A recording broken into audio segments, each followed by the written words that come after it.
మన పూర్వులు చేసినవి అని అంటే ఒక్కొక్కసారి కొన్ని ప్రాంతాల్లో కొన్ని రకాలైనటువంటి దురభ్యాసాలు కూడా కుటుంబంలో వస్తూ ఉండవచ్చు. మరి అలాంటి వాటిని మా పెద్దలు చేశారు కనుక అంటూ చేస్తే వాటిని కూడా మనం అంగీకరించాలా? ఏది అంగీకరించవచ్చునో ఏది అంగీకరించతగదు, దానికి ప్రమాణమేమి? ఇది ఒక ప్రశ్న రావచ్చు. శాస్త్రాల్లో మనకి ఇది చెయ్యి ఇది మాను అని కొన్ని చెప్పాయి. అయితే మనకి శాస్త్రాలు అన్నీ లభించటం లేదు. సుమారు 1131 శాఖలు కలిగినటువంటి వేదం కేవలం ఈవేళ ఓ 10-12 శాఖలు మాత్రమే మనకి లభిస్తున్నాయి. మిగతా శాఖలు అధ్యయనం చేసేవారు లేరు, గ్రంథాలు మనకి లభించట్లేదు.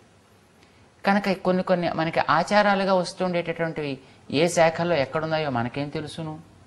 అంచేత ఇది శాస్త్ర విరుద్ధం అండి, ఇది చేయకూడదు, ఇలా అండం అనేటటువంటిది అర్థరహితం అని అనిపిస్తుంది మనకి. మరి అలాంటప్పుడు ఎవరు చేసిన ఏ దురలవాటైనప్పటికీ మన శాస్త్రం అంగీకరించాల్సిందేనా, అది కనిపించే దాంట్లో లేకపోయినప్పుడు? అంటే ఇలాంటి ప్రశ్నలు వచ్చినప్పుడు మన వాళ్ళు ఒక నిర్ణయం చేశారు. కనిపించేటటువంటి వేదంలోనే ఇవి తగును ఇవి తగవు అని కొన్నిటిని నిర్ణయం చేసేయడం అయిపోయింది. ఏవేవైతే మనకు కనిపించే శాస్త్రాలు తగవు అని నిషేధించాయో అలాంటివి ఎప్పుడూ ఎక్కడా ఎవరూ చేయతగదు. నిషిద్ధములనేటటువంటివి ఒకసారి జరిగింది అని అంటే దాన్ని ఎవరు ఎక్కడ ఎప్పుడు చేసినా అది దోషమే. ఇక చేయమన్నటువంటి వాటిల్లో కూడా మనకి ఏవేవి తగును అంటూ తమ స్థితికి స్థాయికి తగినట్టుగా వారు స్వీకరించి చేశారో అట్లాంటి వాటిని మాత్రమే మనం స్వీకరించి చేస్తుంటాం. ఇక చేయవద్దు అనే దానికి ప్రోత్సాహకరంగా మనకి ఎక్కడైనా ఏదైనా ఒక ఆచారం కనిపిస్తే దానిని మనం స్వీకరించాం. ఇక చేయమన్న వాటికి విరుద్ధం కాకుండా ఏవైనా కొన్ని ఆచారాలు లోకంలో ఉన్నట్టయితే అలాంటివి ఎంతవరకు పెద్దలు ఆచరిస్తూ వస్తున్నారో వాటిని మాత్రమే మనం స్వీకరించి ఆచరిస్తాం. అంతవరకు మన వాళ్ళు ఒక ఆచరణకి అంటే ధర్మానికి ఒక నిరూపణగా మనకి తెలియజేశారు. ఉదాహరణకి ఏదైనా ఒక గ్రంథాన్ని ఆరంభించేటప్పుడు మంగళమును ఆచరించవలెను. ఇది వేదం నిషేధించినటువంటి వాటికి విరుద్ధం కాదు. వేదం చేయమని చెప్పి దీనికి తగినటువంటి మనకి ప్రమాణాలు కనిపించి ఉండకపోవచ్చు, కానీ వేదము నిషేధించిన వాటికి ఇది విరుద్ధం కాదు కనుక, వేదం చేయమన్న వాటికి ఇది విరుద్ధం కాదు కనుక, ఇలాంటిది మన పూర్వులు చాలామంది ఎన్నో చోట్ల చేసి గ్రంథ ఆరంభంలో చేసిన మంగళం వల్ల అది పూర్తి కావడం, మంగళం కాకపోవడం వల్ల అది మధ్యలో నిలిచిపోవడం లాంటి వాటిని గమనించి మనం ఇలాంటి కారణాల చేత వారు చేసేటువంటి ఆచరణని మనం కూడా స్వీకరించి గ్రంథాది యందు మంగళమును చేయతగును. ఇది ఆచారంలోకి వస్తుందన్నమాట. అట్లానే సాధారణంగా మన వాళ్ళలో ఈ వైదికమైనటువంటి శ్రద్ధ కలిగినటువంటి వాళ్ళు ఎవరైనా ఒక తిథి నాడు చనిపోతున్నట్టయితే వాళ్ళకి ప్రతి ఏడాదిని ఆ తిథి నాడు ఆబ్దీకాలు లాంటివి పెడుతూ ఉంటారు. అది ఏ తిథి నాడు జరిగితే ఆ తిథి నాడే పెట్టాలి అనేటటువంటిది నియమం, మారదు తిథిని. కానీ ఏకాదశి వచ్చినప్పుడు మాత్రం ఆ ఏకాదశి నాడు ఎవరైనా దేహాన్ని చాలిస్తే వారికి పాటించాల్సిన ఏకాదశి అయినట్టయితే ఆ ఏకాదశి నాడు ఉపవాసం ఉండి మరునాడు ద్వాదశి నాడు మాత్రమే దానిని తిథి పెడుతూ ఉంటారు. అయితే కొంతమందికి ఇది ఆక్షేపణీయంగా అనిపించవచ్చు. అదేమిటి, ఏ తిథి నాడు పోతే ఆ వేళ పెట్టాలి తప్ప మరుసటి రోజు అంటే దాన్ని ఎట్లా అంగీకరించాలి అనేటటువంటి ప్రశ్న రావడానికి అవకాశం ఉంది. మన పెద్దలు అట్లానే చేస్తున్నారు, మరి దానికి ప్రమాణం ఉందా?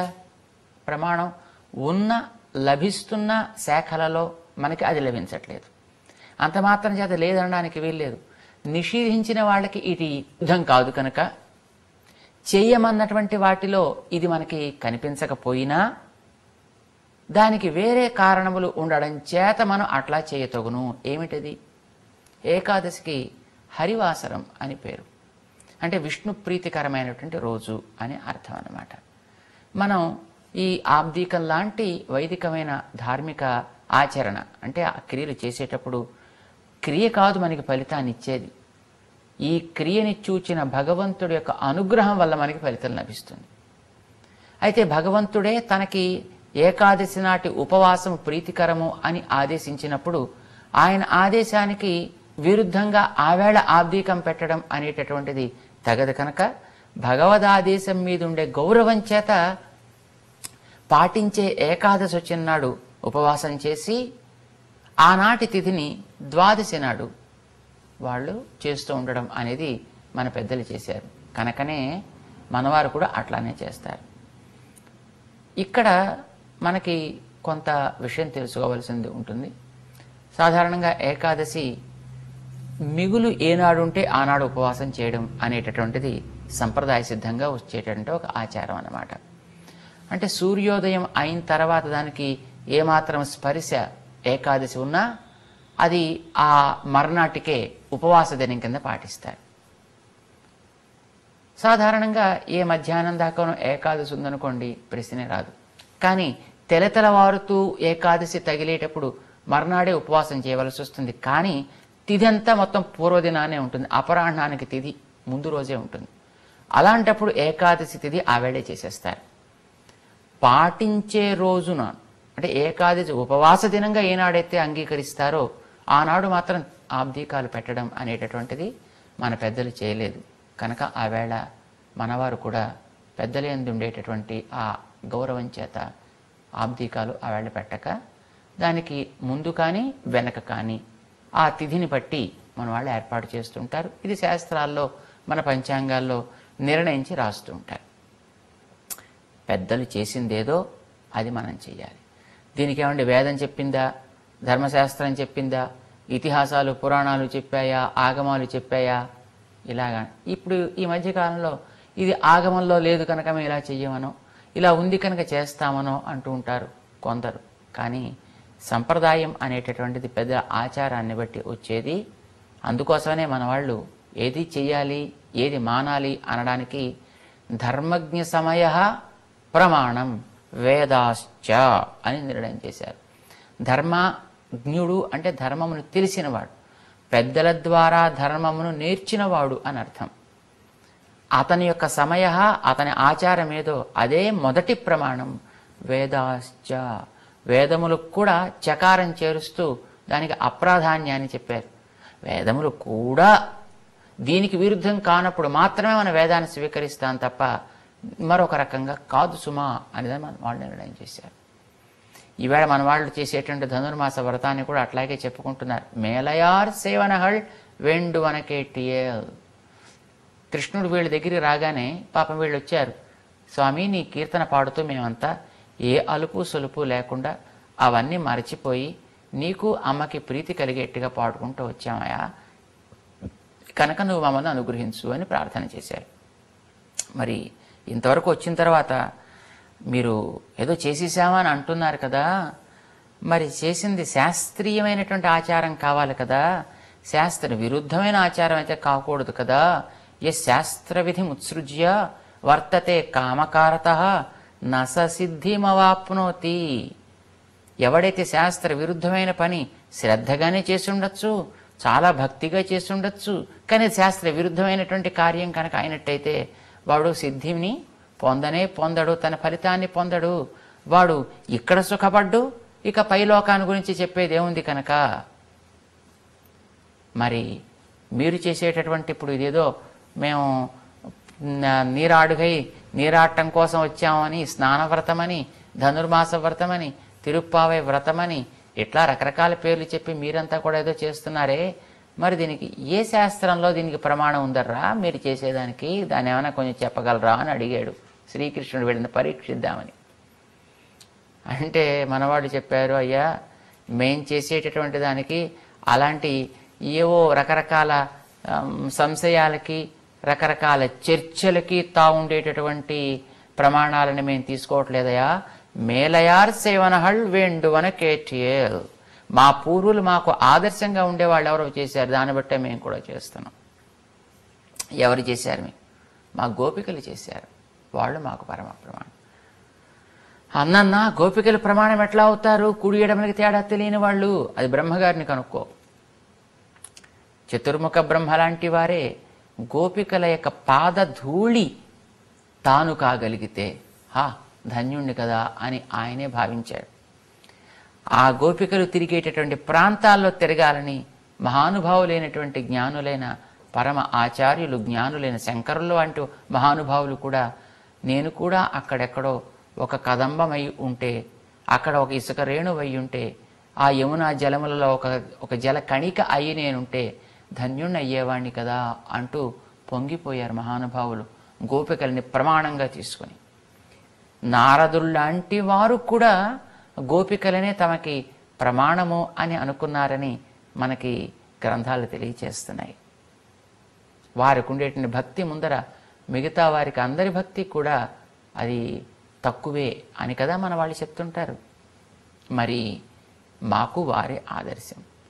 మనిషి నిజమైనటువంటి భగవద్ అనుగ్రహాన్ని లభించినటువంటి వ్యక్తి ఏ జాతి, ఏ కులము, ఏ లింగము ఇది చూడటం అనేది దోషము అని అంటారన్నమాట.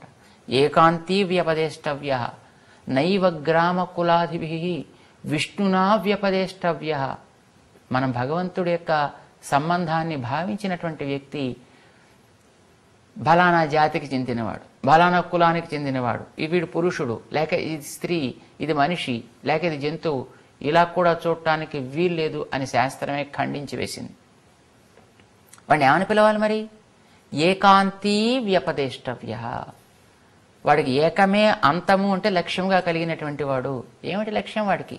వాడికి భగవంతుని యొక్క సేవయే వాడికి లక్ష్యం, విష్ణువు యొక్క శ్రీపాదమే వాడికి లక్ష్యం తప్ప ఇతరమైన లక్ష్యములు వాడికి లేనే లేవు. కనుక వాడి పేరు ఏక అంతి, ఒకటే అంతం అంటే లక్ష్యం కలిగిన వాడు.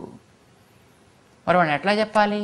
విష్ణునా వ్యపదేష్టవ్య, వాడి వైష్ణవుడు అని చెప్పవాలే. వాడికి సర్వస్వం ఆ విష్ణువే కదా. అందుకే మన వాళ్ళు శబరి ఒక బిల్ల జాతికి చెందినటువంటి ఒక బోయత, పరమ వైష్ణవ అగ్రేసరురాలు, జ్ఞానులైనటువంటి మహానుభావులందరికీ కూడా ఆమె ఆదర్శమైంది.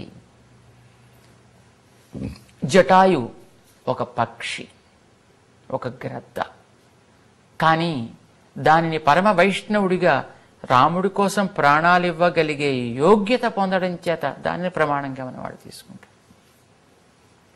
భగవద్ అనుగ్రహం పొందడానికి వాళ్ళు ఏమిటి చేశారు కనుక? భగవంతుడే వారిని అనుగ్రహించాడు కనుక వారేది ఆచరించారో అది మనకి ప్రమాణం.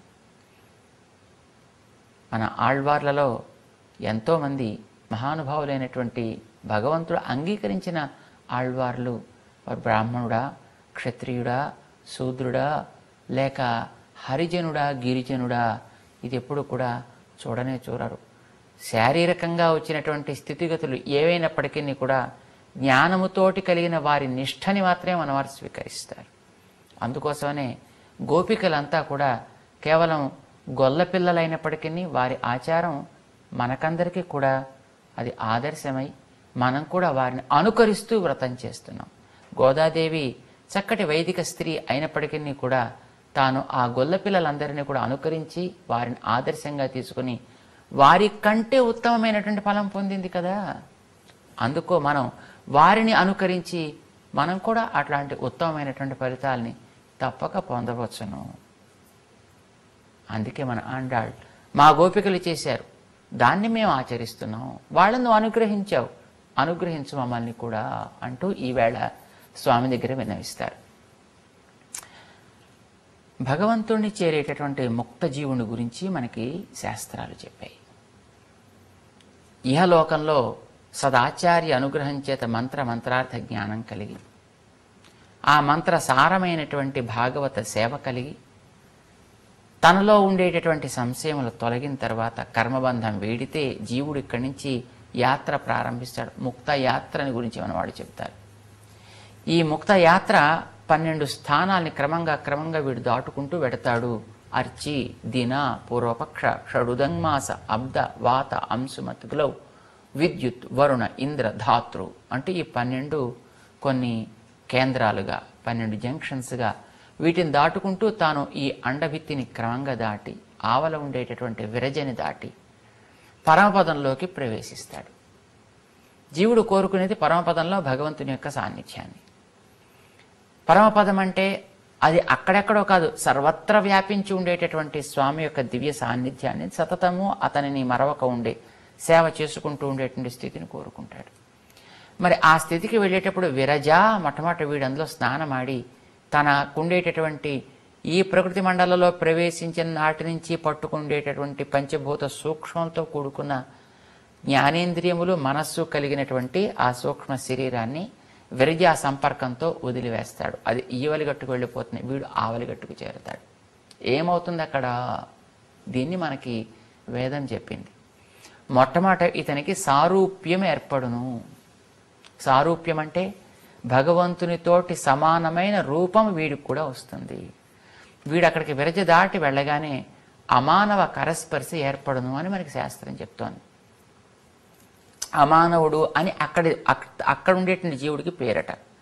ఆయన ఇతన్ని తాకుతాడు.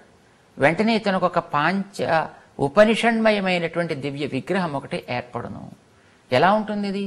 చతుర్భుజములతోటి, వనమాలతోటి భగవంతుని యొక్క రూపం ఎలా ఉంటుందో పూర్తిగా అదే రూపంలో ఉంటుందన్నమాట. తేడా ఏం తెలియదుట. అందుకోసం తమాషాకి చెప్తుండేవారు మా స్వామి. అక్కడికి వెళ్ళిన తర్వాత అందరూ అలాగే ఉంటారు కనుక భగవంతుడు 4 చేతులతోటే ఉంటాడు, వీళ్ళు అలానే ఉంటారు, ఆయన విగ్రహం అట్లానే ఉంటుంది, వీళ్ళ విగ్రహం అలాగే ఉంటాయి. కొత్తగా వెళ్ళినటువంటి ముక్త పురుషుడికి అక్కడికి వెళ్ళి అక్కడ ఉండేవాళ్ళని చూసి, ఏమండి ఇక్కడ శ్రీహపతి గారు ఎవరండి, శ్రీహపతి గారు ఎవరండి అని అడగాల్సి వచ్చేట్టుగా ఉంటుందట. చివరికి వీరిని తీసుకుని వెళ్ళిన తర్వాత పరమపదంలో ఉండేటువంటి ఆస్థాన మండపంలో, ఆ 1000 కాళ్ల మండపం అంటారు, సహస్ర తూణీర మండపం అని, అక్కడికి వెళ్ళి భగవంతుడు ఆదిశేషుడు వాహన ఆసనం మీద తాను శ్రీ సమేతుడై కూర్చుని ఉంటే, ఈయన శ్రీహపతి, మిగిలిన వాళ్ళంతా నిత్యులు, మిగిలిన వాళ్ళంతా ముక్తులు అని అక్కడ తేడా తెలియవలసిందే తప్ప ఆయన ఆసనం దిగొస్తే మాత్రం అందరిలోనూ తాను కూడా ఒకడైపోయి ఉంటాడట. అందరికీ సమాన రూపం ఉంటుంది, సారూప్యము అని అంటారు. ఇది మొదట ఏర్పడుతుంది. ఈ శరీరంతో మనం అక్కడ అనుభవించలేము, అక్కడికి తగిన శరీరం అక్కడ ఉంటుంది. జీవుడికి ముక్తి పొందడం అని అంటే శరీరం పూర్తిగా లేకుండా పోవడం అని కొందరు అనుకుంటారు. కాదు, కర్మబంధం లేకుండా పోవడం మాత్రమే ముక్తి అని అంటే. ఆ కర్మబంధం పోయిన తర్వాత వీడికి లభించే స్థితి ఎట్లా ఉంటుందంటే, పరమేష్ఠి పుమాన్ విశ్వ నివృత్తి సర్వ అనే 5 రకాల ద్రవ్యాల, అవి పంచోపనిషత్తులోని అంటారు. ఆ పంచోపనిషత్ ద్రవ్యాలతోటి ఏర్పడ్డ దివ్య శరీరం ఎట్లా ఉంటుంది అది అంటే, మనం అద్దంలోంచి కనుక చూసినట్టయితే ఆవలి ప్రక్కన ఉండేదంతా మనకు స్పష్టంగా కనిపిస్తున్నట్టుగానే అప్పుడు అక్కడ లభించేటటువంటి ఆ దివ్య విగ్రహానికి జీవుడిని కప్పివేసే, జీవుడి జ్ఞానాన్ని అడ్డివేసేటటువంటి స్థితి ఉండదట. ఇప్పుడు ఇక్కడ మనం ఉన్నామంటే మనకి పైన శరీరం ఉంది, కానీ అసలు లోపల మనం ఉన్నామో లేవో కూడా తెలియనివ్వట్లేదు కదా. ఇది తన ఆధీనంలో మన పెట్టేసుకుంటుంది, దానికి తగినట్టుగా మనం బతుకుతూ ఉంటాం ఇక్కడ. కానీ అక్కడికి వెడితే మన ఆధీనంలో ఉండేట్టుగా శరీరం ఏర్పడుతుందట, మనని కప్పదు, అడ్డదు, మనం స్పష్టంగా వెలుగుతూ కనిపిస్తూ ఉంటాం. ఎలా కావాలంటే అట్లా ఆ శరీరం వినేట్టుగా తయారవుతుందట. అది పంచోపనిషణ్మయ దివ్య విగ్రహము అని మనకి చెప్తారు. అట్లాంటి దివ్యదేహం ఏర్పడుతుందట. ఇది సారూప్యం. ఆ తర్వాత సాలోక్యం అంటారు. అంటే భగవంతుడు ఉండేటటువంటి స్థానం ఏదో అక్కడికి వీడు కూడా చేరగలుగుతాడు. దాని తర్వాత సామీప్యము అంటారు. అంటే భగవంతుడు ఉండేటటువంటి స్థానంలో ఆ భగవంతుడు ఆసీనుడై ఉండేటటువంటి చోటుకి వీడు క్రమంగా చేరగలుగుతాడు. ఆ తర్వాత సాయుజ్యము అంటారు. అంటే భగవంతుడు వీడితోటి మాట్లాడి వీడిని తాను పలకరించి తనని ఒడిలో కూర్చోపెట్టుకుని తనకి ఏ రకమైన ఆనంద అనుభూతి ఉందో అట్లాంటి అనుభూతి వాడికి కూడా లభించేట్టుగా చేయుట, తన గుణముల వంటి గుణములు కూడా వాడికి ఇచ్చి తానెంత ఆనందాన్ని పొందుతున్నాడో వీడు కూడా అంత ఆనందం పొందేట్టుగా భగవంతుడు తీర్చిదిద్దాడు. ఇది సాయుజ్యము అని అంటారు. ఇలాగ మోక్షం అనేటువంటి 4 రకాలుగా మన వాళ్ళకి మొన్నటి దినాన భగవంతుడు ఉండేటువంటి ఆ మందిరం దగ్గరికి వెళ్ళి చేరిపోయారు, సాలోక్యం ఏర్పడింది. ఇప్పుడు ఈవేళ ఆ స్వామి యొక్క సామీప్యాన్ని మన వాళ్ళు కాంక్షిస్తూ దానికి ముందుగా సారూప్యాన్ని కోరుతున్నారు. సమాన రూపం, నీ రూపం ఎట్లాంటిదో మాకు అట్లాంటి రూపము కావాలి. మోక్ష ప్రార్థన మనకి ఇందులో తమాషాగా కనిపిస్తుంది అనమాట. వ్రతం చేయడానికి కావాల్సినటువంటి కొన్ని పరికరాలు మన వాళ్ళు అడగవలసి ఉన్నాయి కనుక ఆ పరికరాలని ఈవేళ లిస్టు తయారు చేసి పట్టుకొచ్చారు స్వామి దగ్గర ఇవ్వడానికి. అయితే మన స్వామి దాన్ని అంగీకరించాలి కదా. పాపం వీళ్ళకేసి చూస్తూ అలా ఉండిపోయాను. అబ్బా ఎంత కష్టపడి వచ్చారు. భగవంతుడికి నిజమైన ప్రపత్తి చేసేటటువంటి ఒక జీవుణ్ణి చూస్తే ఆయనకి ఎంత ఆనందమో. ఎందుకంటే ఈ జీవుడు భగవంతుడిని గుర్తించగలిగే స్థితి ఏర్పడాలంటే ఎన్ని కోటాను కోట్ల జన్మలలో వీడు దాటి దాటి దాటి రావాల్సి ఉంటుందో కదా. ఒక జీవుడు ముక్తి పొందడం అనేటటువంటిది సామాన్యమైన విషయం కాదు.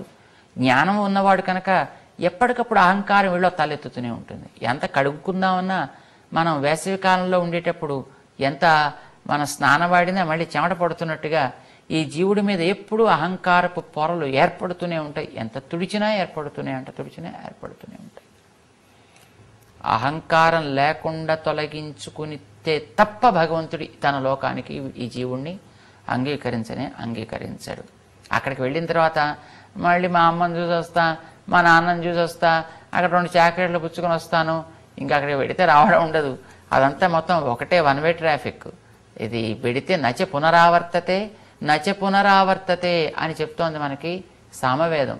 అంచేత అక్కడికి వెళ్ళడమే తప్ప తిరిగి రావడం ఉండదు కనుక అలాంటి చోటుకి తీసుకెళ్లాల్సిన జీవుణ్ణి ఎన్నెన్ని రకరకాలుగానో పరీక్షించి భగవంతుడు ఇక ఇతనికి ఏమైనప్పటికీ చెదరడు అని అనిపించినప్పుడు మాత్రమే తను అక్కడికి అంగీకరిస్తాడు తప్ప లేకపోతే ఉండదు. అందుకే స్వామి మన వాళ్ళని బాగా పరీక్ష చేస్తున్నాడు అన్నమాట. ఇంత వీళ్ళు తయారయ్యి సిద్ధపడి వచ్చారు కనుక వీళ్ళని చూస్తే స్వామికి ప్రేమ అతిశయించి ఆగటంలే. విభీషణుని తాను ఎంత ప్రేమించాడో ఆ వేళ తన దగ్గరికి ఇతర తనకుండేటువంటి రావణ సంబంధాన్ని పూర్తిగా వదిలి చతుర్భిస్సహ రాక్షసై తనతో ఉండే 4 తీసుకుని రాముడుండే చోటికి ఉత్తర తీరానికి వచ్చేసి ఆకాశాన్ని నిలబడిపోయి రక్షించినా రక్షించుకున్నా ఇక నీవే రాఘవం శరణం గతః అంటూ వచ్చేస్తే అతను చూస్తూ ఎట్లా ఉండిపోయాడో ఈ నాటి గోపికల్ని చూస్తే అట్లా వాళ్ళని చూస్తూ ఉండిపోయాడు పాపం స్వామి. వీళ్లకు ఉండేటటువంటి వైరాగ్యం, వీళ్లకు ఉండేటటువంటి ఆ భగవత్ ప్రేమ, వీళ్లకు ఉండేటటువంటి ఆర్తి, వీళ్ళ మాటలు ఇవి చూస్తుంటే ఆయనకి పాపం పిచ్చికిపోయిన వాళ్ళు అలా చూస్తూ ఉండిపోయేట్టు వీళ్ళందరినీ. ఇవి చూశారు మన వాళ్ళు. ఏం చేస్తున్నావు నువ్వు? మేమెందుకు వచ్చామనుకుంటున్నావు? నువ్వేం చేస్తున్నావు? ఇంకా మేము ఉపవాస దీక్ష ముగించనే లేదు, అప్పుడే నువ్వు భోజనం చేసేస్తున్నావా? మనం అందరం కలిసి స్నానం ఆడిన తర్వాత కదా చేయవలసింది అంటూ స్వామిని ఒక్కసారి కొంచెం భుజం తట్టి మాలే పిలిచారు. ఒక్కసారి స్వామి, ఇదివరకు నువ్వు వేరు, నీలో ఉండే ప్రేమ వేరు అని అనుకునేవాళ్ళం.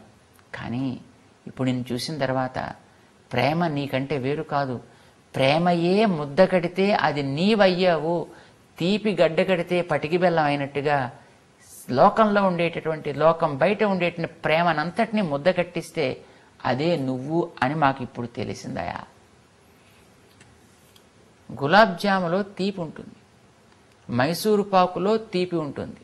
మైసూరు పాకు తీపే కాదు, అందులో తీపి ఉంటుంది. కానీ పటికి బెల్లంలోనో అదే తీపి, అందులో తీపి కాదు. అంటే అందులో విసర్జించాల్సింది, వదిలివేయవలసింది అంటూ ఇక ఏమీ ఉండదు. మైసూరు పాకు అట్లా కాదు కదా, దానికి అసలు నీళ్ళలో వేసి తడిపితే తీపి లేని ఇంత చెత్త కూడా దాంట్లో మిగులుతుంది. గులాబ్ జామ్ నీటిలో వేసి పిసిగితే చెత్త తీపి లేనిదో ఇంత మిగులుతుంది. ఏదో జిలేబీ జాంగ్రీ లాంటి నీళ్ళలో వేసేస్తే తీపి పోయి అందులో ఇంత చెత్త మిగులుతుంది. మరి పటికి బెల్లంలో అట్లా ఏం మిగలదు చూసాం. అంటే పటికి బెల్లం అంటే మొత్తం పూర్తి తీపే. అట్లాగా ఇదివరకు నీలో ప్రేమ ఉంది అనుకునే నేడు మాలే అని పిలిచారు. కానీ ఇప్పుడు ఇవాళ చూశాక నీలో మాల్ అంటే వ్యామోహం కాదయ్యా, నువ్వే వ్యామోహం. అబ్బా, ఇంత వ్యామోహమే నువ్వని మాకు ఇప్పుడు కానీ తెలియలేదయ్యా అంటూ ఈవేళ పాటని మన ఆండాళ్ తల్లి 26వ పాటని స్వామి సన్నిధిలో విన్నవిస్తున్నారు. పాటని మనం కూడా అనుసంధానం చేద్దాం.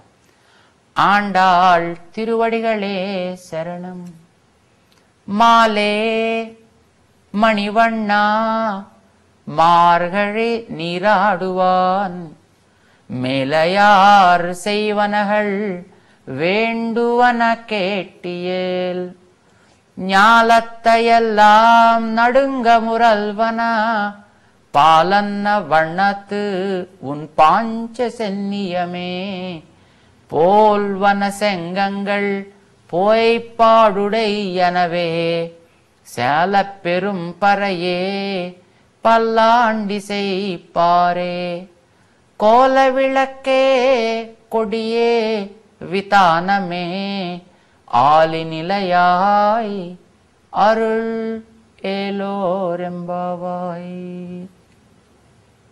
ఇది పాట. లిస్టు తయారు చేసి దగ్గర పెట్టుకున్నారు మనవాళ్ళు. అయితే లిస్ట్ ఇవ్వాలి కదా, ఇచ్చే సమయం కోసం చూస్తున్నారు. మొట్టమొదటి స్వామి మాలే. అరే పిచ్చి పిచ్చి కలవాడు కాడు, ప్రేమ కలవాడు కాదు, ఆయనే ప్రేమ. అసలు నువ్వే పిచ్చయ్యా. ప్రేమ ముదిరితే పిచ్చి అంటారు. కొన్ని పిచ్చులు మంచివి. భగవంతుడికి మన మీద పిచ్చి ప్రేమ, వెర్రి ప్రేమ. వెర్రి ప్రేమకే వ్యామోహము అని పేరు పెట్టారు మన వాళ్ళు. హే వ్యామోహమా పిలుస్తున్నారు మనవాడు. స్వామికి ఇదో కొత్త పేరు. ఇదివరకు స్వామికి వ్యామోహం కలవాడు, అపరాధములు క్షమించువాడు, అపరాధమును చూడకుండా వదిలివేయువాడు, అపరాధములను చూసి తను కూడా మనం దుఃఖిస్తుంటే తను దుఃఖించు, ఇలాగ పేర్లు ఉండేవి. కాదు కాదు, అవన్నీ పొరపాటయ్యా. నువ్వు అసలు వెర్రివి, నువ్వే వెర్రి. వెర్రి ప్రేమ, వెర్రి ప్రేమే నువ్వు. మాలే పిలిచారు స్వామిని. వాళ్ళు పిలిచేటప్పుడు కొంచెం సర్దుకున్నాడు మనవాడు. అరే రే నాలో ఉండేటటువంటి ఆ స్థితి తెలిసిపోతున్నట్టుంది మన వాళ్ళకి కొంచెం మరి బెట్టు సరి చేయాలి కదా. ఎవరైనా ఏమైనా అడిగారు అనుకోండి, వెంటనే ఇచ్చేస్తే వాడు బలహీనుడు అనుకుంటారు. అంచేత కొంచెం వాళ్ళని పరీక్షించి తనేదో కొంచెం పరీక్షిస్తున్నట్టుగా మొహం పెట్టి అప్పుడు మెల్లిగా ఏదో ఒకటి ఇవ్వాలి అని అనుకున్నట్టున్నాడు అని కొంచెం సర్దుకున్నాడు. అలాగా మీకెలా తెలిసిందరా అన్నాడు ఆయన. అయ్యో పిచ్చివాడా. మణివಣ್ణ నీ రూపం చూస్తే తెలిసిపోతుందయ్యా. కొంతమంది కొన్ని భావాల్ని లోపల అణిచిపెట్టుకోవాలనుకుంటారు, కానీ వాళ్ళ మొహం చూస్తే తెలిసిపోతూ ఉంటుంది. పిచ్చివాడివి నువ్వు కూడా. నీ ప్రేమను అణిచిపెట్టుకుందామని అనుకున్నా నీ మొహం చూస్తే అది తెలిసిపోతుందయ్యా. నీ యొక్క దివ్యమంగళ విగ్రహం మణి వంటిది కదా. మణి విడంబిని తస్య మనోహరే వపుషి అంటారు లీలాసుకుడు. మణి అంటే గ్లాస్ అన్నమాట. అది ఎలా ఉంటుందంటే లోపల ఏమైనా ఉన్నా వాటిని స్పష్టంగా బయటికి చూపిస్తూ ఉంటుంది కదా. నీ లోపల ఉండేటువంటి అంత స్వచ్ఛంగా బయటికి కనిపిస్తాం. మనమంటే కృత్రిమం. మనకి ఏడుపు వస్తుంటే నవ్వుమొహం పెట్టగలం, నవ్వు వస్తుంటే ఏడుపు మొహం పెట్టగలం. మనం ఎన్నైనా మనం నటించగలం, కానీ పాపం పిచ్చివాడు భగవంతుడికి అవేం లేదు. ఏది లోపలుంటే అది బయటికి ప్రకటన జరిగిపోతూ ఉంటుంది. ఆనందం వస్తే ఉబ్బి ముల్లోకాలు ఆక్రమించేస్తాడు. పాపం అడుక్కోవలసి వస్తే కుంచుకుపోయి సంకుచించుకుపోయి వామనుడే 3 అడుగులు వాడైపోయాడు. ఆయనకి పాపం ఏదొచ్చినా అది స్వచ్ఛంగా బయటికి కనిపిస్తూ ఉంటుంది అన్నమాట. దాపరికం లేనివాడు, రుజుత్వం కలిగినవాడు కదా స్వామి అంటే. మణివಣ್ణ పిలిచారు. భగవంతుడిని మణితో పోలుస్తుంటారండి ఎప్పుడు కూడా. మణి తానుంటే గొప్ప, తానున్నవాడిని గొప్పవాడిని చేస్తుంది. ఈయన అలాంటి వాడే. భగవంతుడు ఉన్నాడంటే గొప్ప కదండి. భగవంతుడిని మనం తెలుసుకుందామంటే గొప్ప కదా. భగవజ్ఞానం కలిగిన వ్యక్తిని చూస్తే కూడా మనకి ఆనందం కదా. అంచేత ఆయన కూడా మణివలే ఎదటివారి విలువని పెంచువాడు, మణివలే సహజమైన కాంతి కలవాడు కూడా. ఇప్పుడు మనకి జ్ఞానం కావాలంటే భగవంతుడు ఇవ్వాలి. భగవంతుడికి జ్ఞానాన్ని ఎవరు ఇవ్వక్కర్లే, ఆయనకి జ్ఞానం సహజం. అందుకోసమే గోదాదేవి 5వ పాటలో ఆయర్ కులత్తినిల్ తోన్றும் మణి విళక్కు అంటుందన్నమాట. నందగోకులంలో ప్రకాశించినటువంటి మణిదీపమా అంటే ఎవరో నూనె పోసి ఒత్తులు వేసి అగ్గిపెట్టి తెచ్చి దాన్ని వెలిగించి అప్పుడు ప్రకాశం రావక్కర్లే. అసలు అది ఉందంటే అక్కడ నిరంతరం ప్రకాశకమే. అలాగే భగవంతుడు ఎక్కడుంటే అక్కడల్లా ప్రకాశమే కదా. అందుకే ఈయన మణివన్న. మణి వంటి స్వరూపము, మణి వంటి స్వభావము. వర్ణము అంటే స్వరూపం, వర్ణము అంటే స్వభావం, రంగు కూడా. మనవాడు నల్లనివాడు కదా, అసలే నల్లనివాడు. మణివన్న